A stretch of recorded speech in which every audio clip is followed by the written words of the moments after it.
What is up, everybody? It is Owen Shapiro. I just watched the Odyssey, and this is my movie review and my analysis. So here's what I wanted to say. Is a lot of people are critical of Christopher Nolan. Can he make a story where you know what's going on? Does he have to rely on mysterious tropes and mysterious motifs for you not to know, but to be sort of confused into the end? Let me tell you right now, the Odyssey proves all of that wrong. And in fact, my father, who, while he respects Christopher Nolan, he did want an improvement from other Christopher Nolan stories. This approach to the story that he was adapting showed that he can create an understandable story with an exciting direction.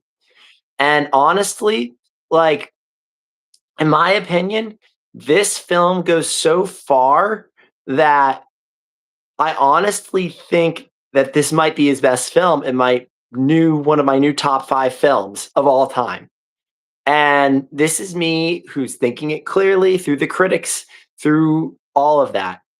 I'm thinking like uniquely. I'm not thinking like, oh, just because of anything. Well, what did Christopher Nolan prove wrong to the critics? Let's see. Number one, he proved he was able to adapt a story and make a story exciting. Example, we understand Odysseus' intentions. We understand the intentions of Anna Hathaway's character.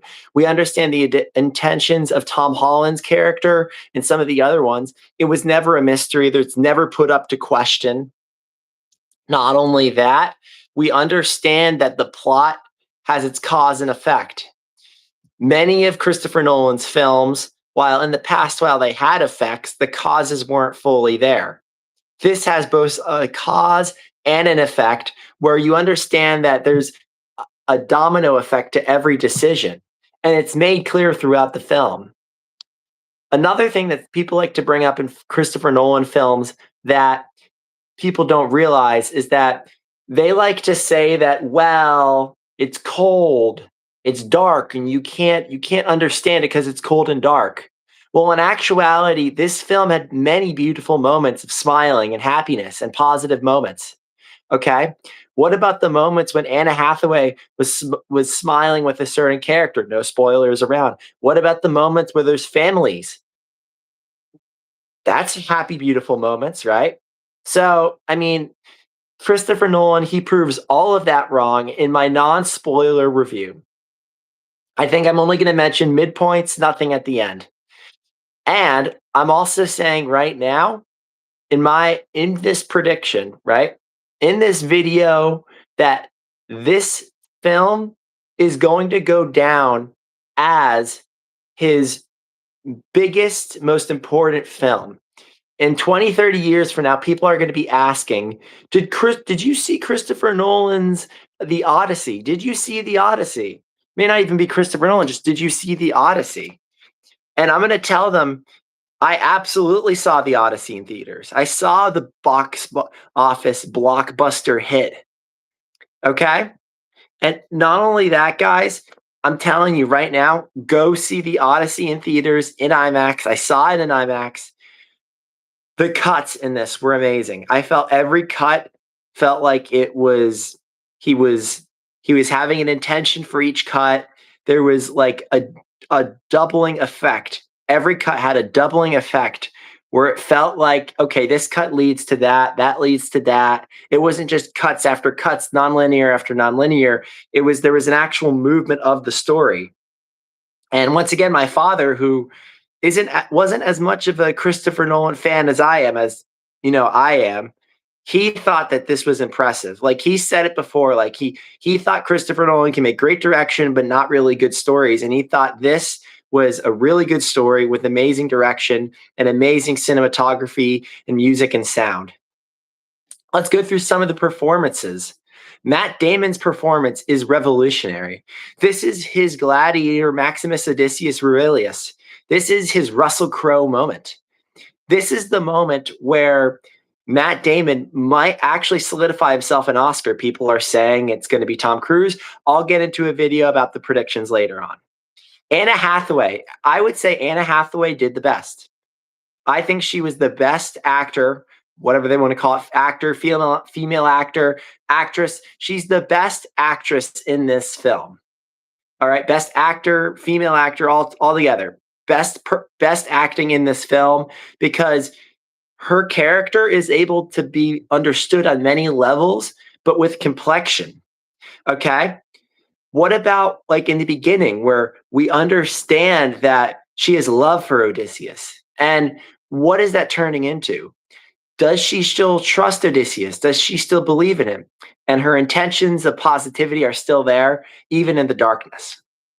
A lot of people like to get on Tom Holland's character saying, well, he didn't really do much. He didn't really do much. What do you mean Tom Holland didn't do anything?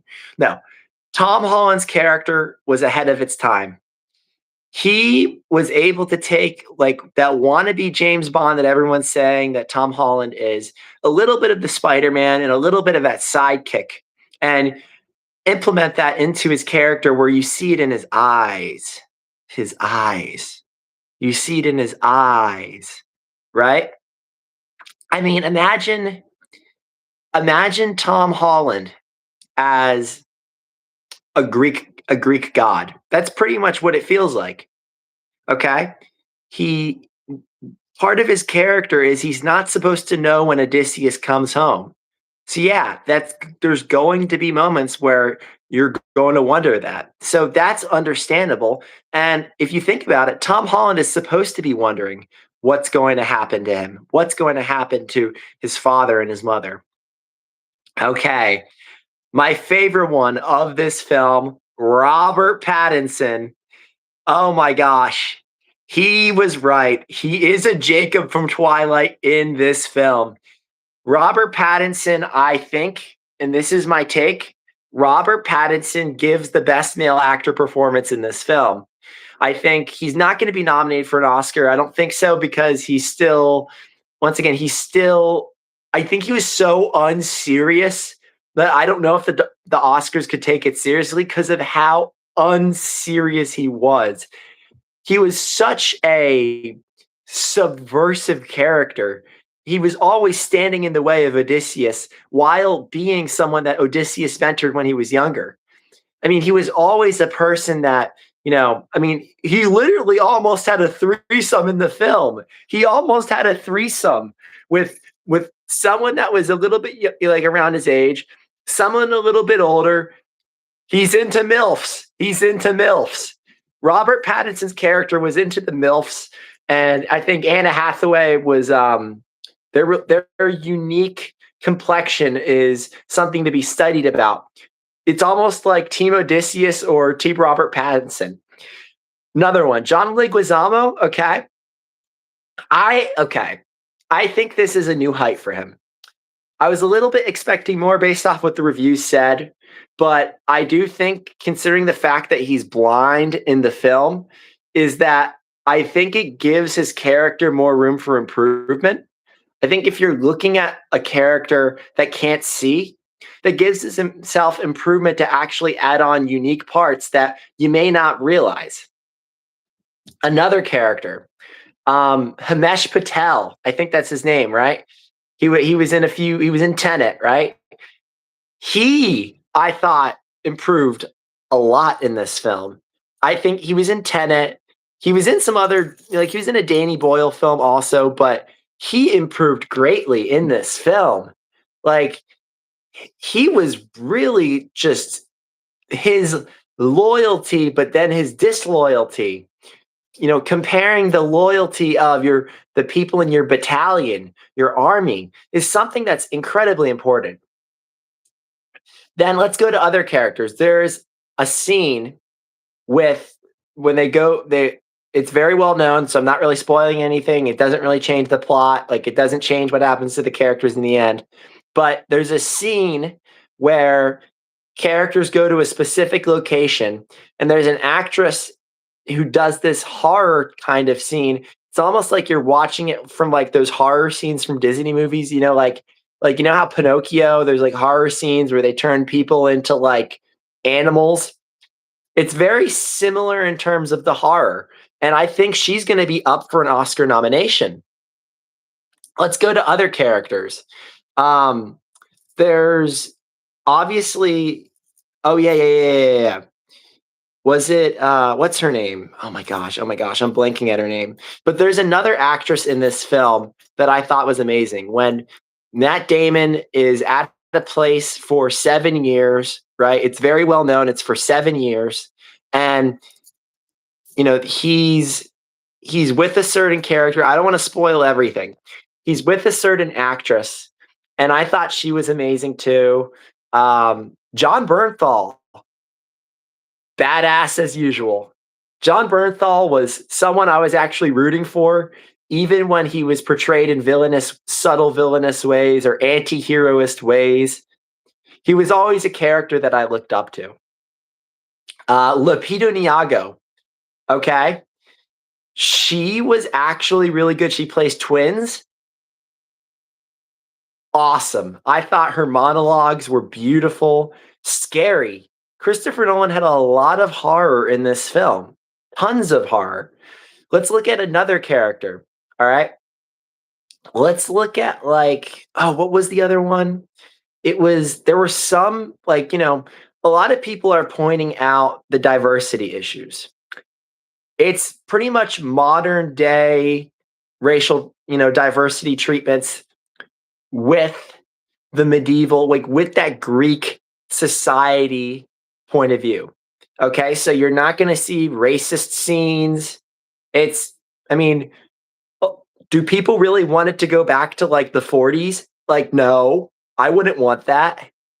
So that's important. Not only, I think, hey, let's go to the cinematography, the music, all of the technicals.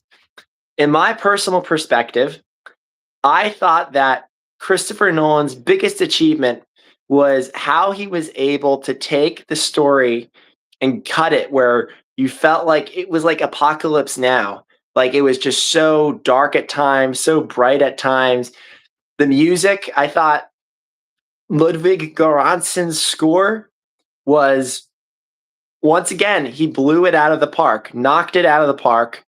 Hoyte van Hoytema's cinematography, I thought that cinematography was, I think, maybe his best yet. Another one. Let's go to the editing. I thought the editing was cut on action with lead ups. So there's a lot of cut on action cuts, match cuts for people I know from film school that want to talk about that.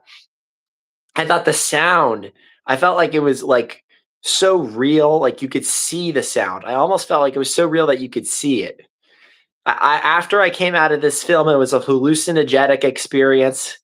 I think this is a new height for Christopher Nolan. I'm going to rank the Christopher Nolan movies coming up. And I remember I have not, I have not seen his movie that was before Batman Begins. That one movie, I've still seen The Following, but I still have not seen the one where the guy goes to Alaska, right? It was such an exciting day, guys. I'm Owen Shapiro. I'm going to give the Odyssey a 10 out of 10. I'm Owen Shapiro. I'm out. Stay cinematic.